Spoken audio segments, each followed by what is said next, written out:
So finally, after a day of being in the snow and low cloud, on the second day the skies cleared for us and we were able to see the stunning sights, which is the Northern Lights, which was just what everybody was wanting to see.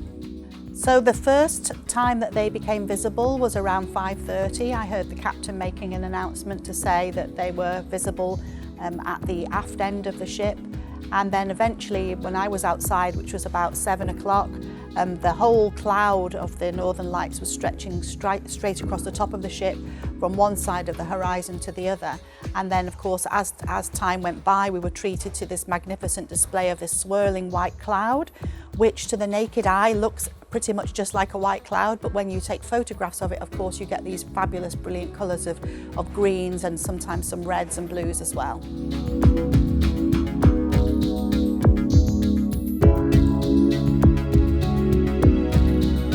I had never seen the Northern Lights before with my own eyes, but I had seen images of them. And the thing that I know is that the human eye is not like a camera. I didn't expect my eye to look like what I see in the images because the colors in the images are so saturated. And I know that with my eye, I can't do a long exposure. So at the beginning of the night, they sort of look like clouds, a long S-shaped undulating white cloud.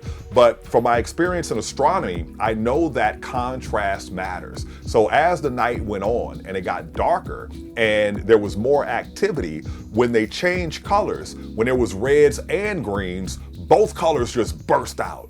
But when it was only green, which was most of the time, sometimes it was really subtle and sometimes it looked kind of white. But the thing that really amazed me was that it wasn't just a single curtain. They were all over the sky. They'd be in one part of the sky and they'd disappear and they'd be in another part of the sky. It went from curtains to like sheets going up into the sky. We got the full show.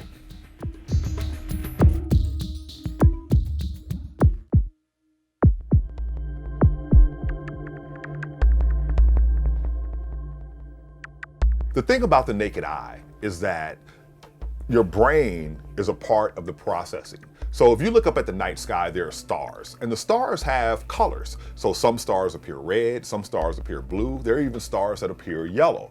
But when they're out against the black of the night sky by themselves, you don't see the colors very strongly.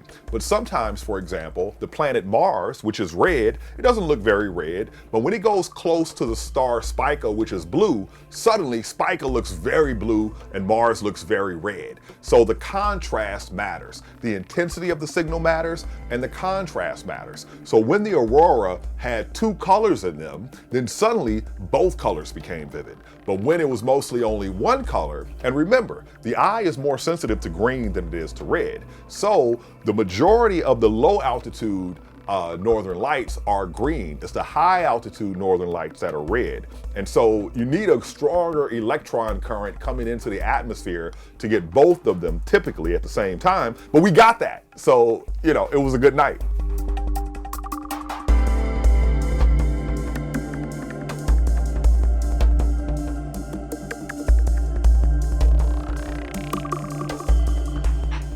I've seen a lot of Northern Lights. I've seen this from the palest gray to the most vivid colors. And what I like to see is when it comes on high speed and create like a curtain that goes like this. And you see them different colors. And then when you think that this was the best you ever seen, then the next round comes.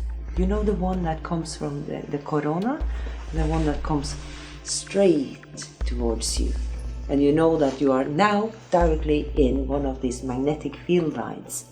So the particles, they come woof, like this.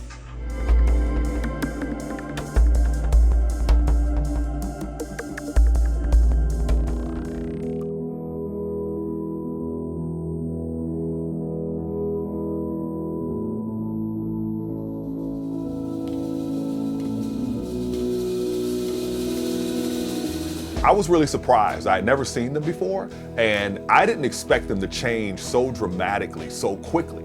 But I saw spires shooting up into the sky, curtains undulating, sheets, they would come, they would go, and then there was this one time where there was this big burst and the sky just illuminated, and it was a burst of color. It was green and red, and I got to do it again.